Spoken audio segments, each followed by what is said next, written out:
Shalom, salam damai sejahtera bagi kita semua.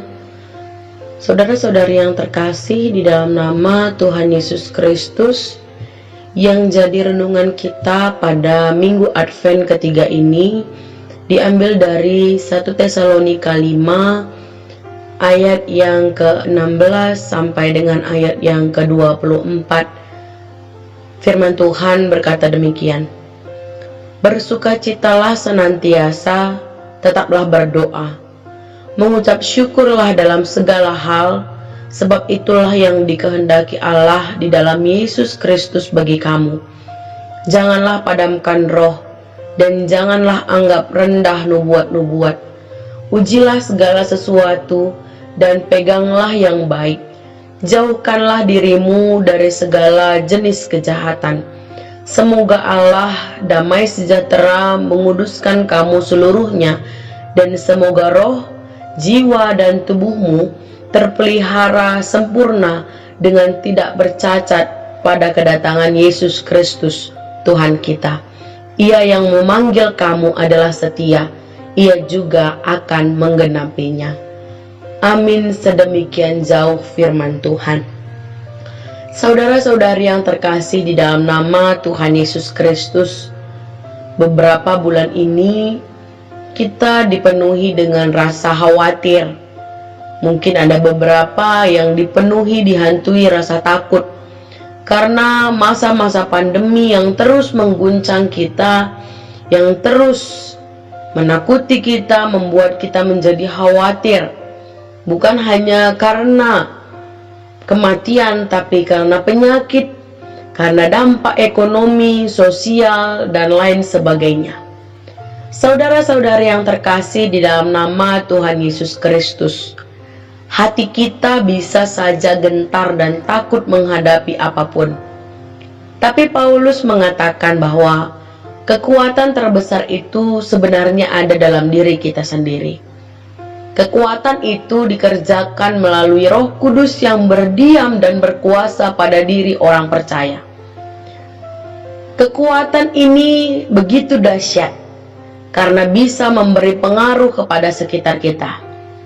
Kekuatan itu memberi dampak pada kita, memberi dampak pada sekitar kita, dan lambat laun terus-menerus lebih berarti dalam kehidupan kita.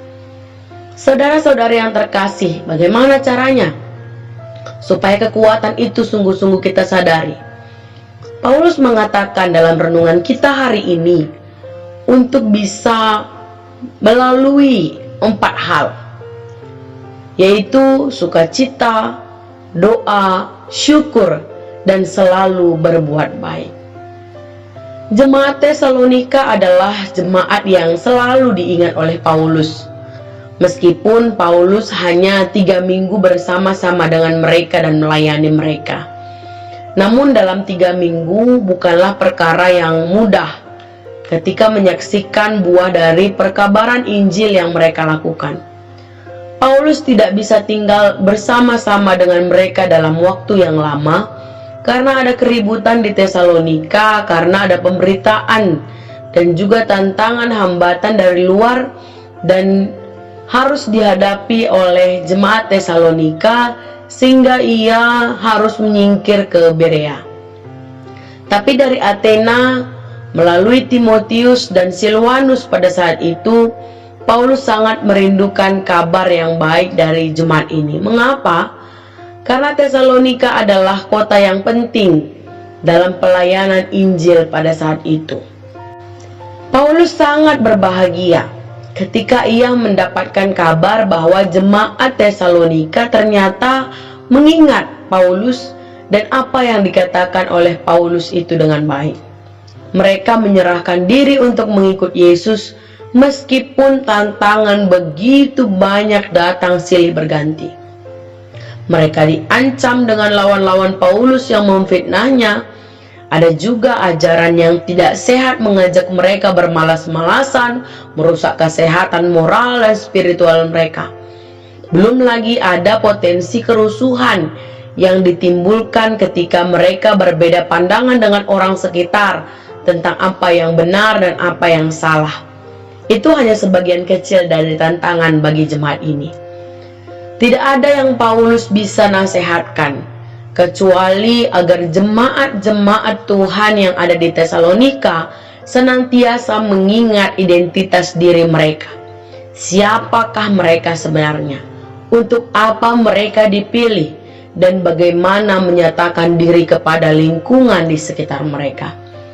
Ada kekuatan yang besar yang dimiliki oleh para pengikut Kristus berupa pengaruh, sebuah kekuatan untuk mengubah dunia yang gelap dan memancarkan sinar. Sebagai terang dunia, Paulus mengingatkan mereka bahwa kedatangan Tuhan yang kedua kali akan menuntut persiapan tubuh, jiwa, dan roh. Dan 3 perbuatan beriman di atas adalah hal-hal yang akan membantu mereka untuk mempersiapkan diri dalam menyambut Tuhan. Saudara-saudari yang terkasih di dalam nama Tuhan Yesus Kristus, memasuki minggu Advent ketiga ini, kita diajak untuk menguji diri kita sendiri. Karena Advent adalah masa penantian Tuhan, dan orang Kristen harus selalu mengingat bahwa kita hidup berada di masa-masa antara yang sudah dan yang akan datang. Kristus sudah datang, Dia sedang datang, tetapi Dia juga akan datang. Karena Paulus selalu mengingatkan kita akan nasihat Yesus, berjaga-jaga dan berdoalah. Ternyata yang perlu kita persiapkan di masa-masa ini bukan hanya soal baju baru untuk Natal, kue nastar untuk tahun baru, tiket liburan untuk merayakan Natal dan tahun baru, tetapi perayaan Advent itu sendiri adalah berjaga-jaga dan berwaspada. Kita diajak untuk merenungkan kehidupan berdoa kita. Sejauh mana kita sudah berdoa? Bagaimana kesetiaan kita untuk berhubungan terus dengan Tuhan yang Maha Kuasa? Karena di masa ini banyak hal yang ingin kita kerjakan secepat mungkin, seakan-akan terburu-buru. Ada kepentingan-kepentingan yang mendesak kita, dan bahkan situasi itu membuat kita juga cenderung mendesak Tuhan, sehingga doa kita hanya sekedar seperti ritual semata. Ada juga kebaktian itu seakan-akan menjadi jadwal hidup, sehingga kebaktian bukan lagi sebuah perjumpaan bersama, melainkan sebuah giliran antrian seperti ruang praktek dokter. Apakah kita menjadi gereja yang berdoa?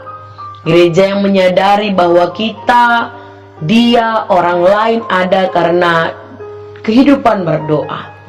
Kehidupan kita, kehidupan teman-teman kita ditopang oleh doa-doa orang lain.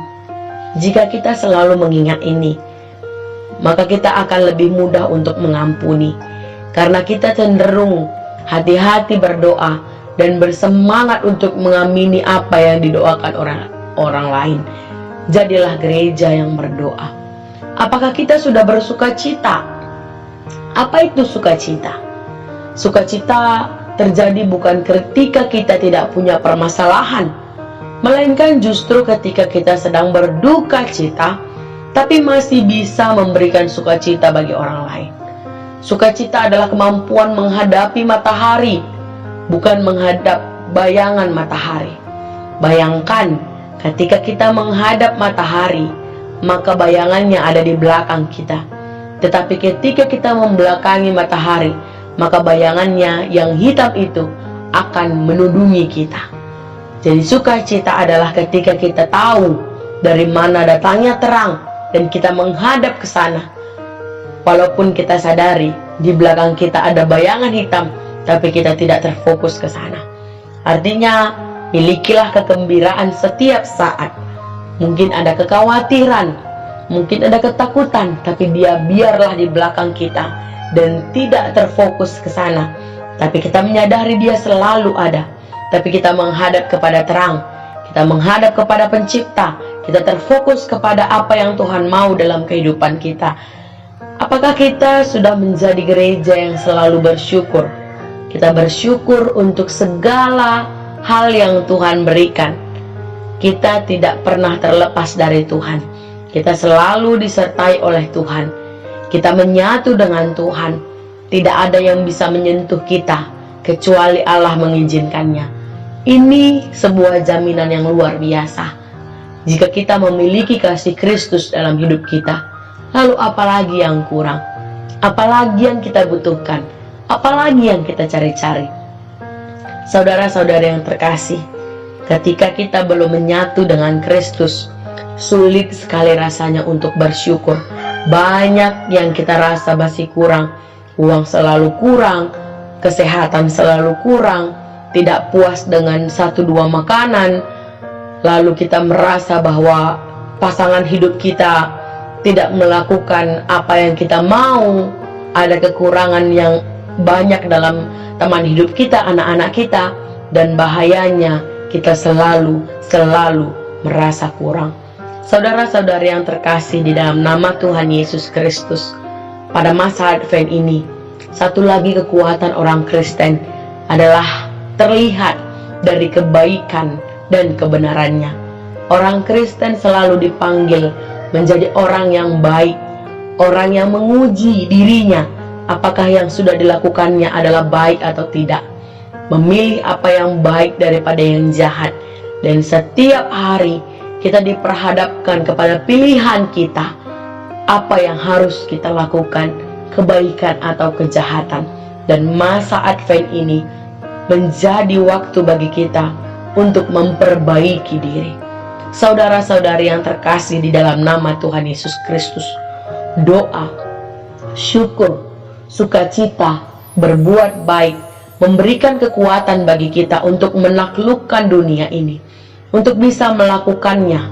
Tidak bisa hanya dengan kekuatan sendiri, tidak bisa mengandalkan kepintaran kita sendiri, tapi bantuan, kuasa, dan kekuatan Tuhan akan menyertai kita. Paulus mengingatkan kita, kalau kita bisa berjuang, kita bisa menghadapi dan menanti masa Advent ini dengan memperoleh kekuatan dari doa, syukur, sukacita, dan berbuat baik, maka kita akan menerima kedatangan Tuhan dengan hati yang penuh sukacita. Selamat memasuki Advent ketiga ini. Biarlah gelisah tetap menjadi bayang-bayang, namun kita terfokus kepada siapa yang akan segera datang, siapa yang akan kita nanti. Dan berjuanglah, berubahlah, supaya hidup ini juga terus berbuah. Tuhan Yesus memberkati firman-Nya. Tuhan Yesus memberkati kita semua. Amin.